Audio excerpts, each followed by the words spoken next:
Kita natin yung natapos nating dingding.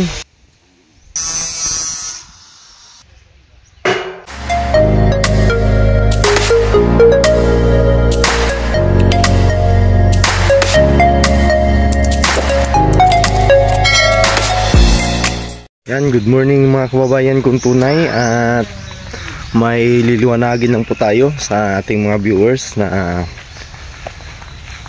may nag-comment doon. Yan, explain ko sa inyo mga kababayan ha, para maintindihan ninyo. Yan po yung sabi ng isang viewers natin na bakit daw hindi dinugtungan yung mga poste doon sa bakal. Wag po kayong mag-alala ma'am, dudugtungan natin yan. Ayan, napakadali na lang po yung trabahuin. Pinahuli ko na lang yan dahil napakadali na lang po yan. Pero kahit hindi pa natin dugtungan yan, ay hindi na yan babagsak yung bubong natin. Dahil itong mga marko natin, ayan, ay nakasagad to ito dito sa palitada natin sa baba, at sagad din yan sa itaas. Paano babagsak yung bubong natin? Kahit anuhin pa yan ng kahit ilan pang kilo pumatong dyan sa itaas, hindi yan babagsak ma'am. Ayan, tingnan mo yung mga tawag natin dyan, yung girt natin ay may mga poste tulad napakarami yan mga kababayan, no? Ito, ayan, napakarami yan, sagad yan sa itaas at sagad din dito sa baba. Paano babagsak yan? Kahit hindi pa natin dudugtungan dyan, hindi na yan babagsak, pero dudugtungan pa rin natin yan para yung mga kababayan, para yung girt niya ay sagad din sa may poste lang, yung mga girt natin nakasagad dito sa poste. Ayan, at yung nag-comment sa atin baka daw babagsak, sagad sa ilalim hanggang sa itaas at may mga bracing na din. Ayan, yan po yung yan po katibay. At saka itong ginagamit natin, hindi ito stud, tubular po ito, 2x3. Ayan, hindi nga aalog. At hindi lang spot po yan mga kababayan ha, i-full weld pa yan. Kailangan natin i-full weld yan para maging matibay yung kapit ng welding. Kailangan pa natin i-full weld yan mga kababayan bago natin takpan ng dingding. Yan po, para magkaintindihan po tayo.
Magandang hapon mga kababayan, at pakita natin yung natapos nating dingding at yung kulay is white, at natapos ko ng isang side mga kababayan.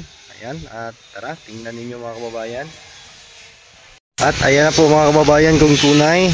Ayan, natapos ko kanina. Ayan, at ilagyan ko na lang po na munang anong tawag dyan, frame, yung molding. Ayan, molding yung tawag nila dito. Ayan o, yan po yung nakabit natin mga kababayan. Ayan, napakaganda na, at bintana na lang kulang yung sliding window.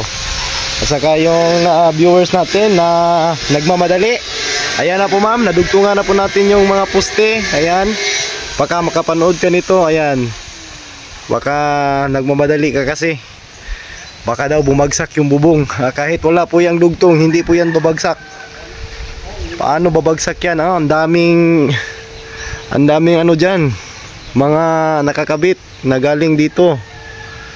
Paano babagsak yung bubong natin? Ayan, siguro hindi mo alam ang trabaho sa construction, kaya ganun po yung opinion mo. Kaya ito po yung sagot ko mga kababayan sa iyong katanungan. Ayan, at sabi mo kasi okay lang ba daw na hindi dugtungan ng poste, baka bumagsak daw yung bubong. Ayan, kahit hindi pa natin dugtungan yan, hindi babagsak yan, napakatibay na yan. Ano, nadugtungan na natin dito. At saka yung mga doon, yung kapatid ko, siya yung nagdugtong. At dito din nadugtungan na dahil sinunod ko ng dingding. Ayan, nadugtungan na dito. At saka doon nadugtungan na din. Ayan, pakita natin. Ayan, oh, nadugtungan na. Ayan. At dito na lang yung kulang. At saka dyan, kasi may bintana dito. Dito walang bintana dito. Dito yung bintana ng isang kwarto. Ayan, ito po yung bintana. Yung hindi naman siya doon maliit na kwarto, pero mas maliit siya doon sa dalawa dito na side. Ayan, ito na po yung ayan, libil na libil po. Nasa tamang hulog. Ayan, libil bar lang po yung ginagamit natin pag nagtayo tayo ng ganito, para hindi masyadong matagal. At ito na po. Ayan, itong haligi na yan, hindi ko na inaayos dito kasi hindi naman yan makikita. Tatakpan yan ng cladding, wool cladding. Yan, hindi ko inaayos mga kababayan, ha. Ayan, kitang-kita yan. Hindi ko na inaayos yan kasi hindi makikita yan dahil yung cladding natin ay nakadiretso dito. Ayan, hindi makikita yan. Ang inaayos lang natin itong makikita, itong mga matutuwid. Kaya ito yung tinutuwid natin. Okay lang yan, ang sa loob lang yung aayusin natin dyan. Itong sa labas, hindi natin aayusin yan dahil hindi naman niya makikita. At ayan na po yung update. At doon napagsimula na din po ako doon na magkabit ng dingding. Ayan, hindi ko lang tinapos kasi hapon na po ngayon.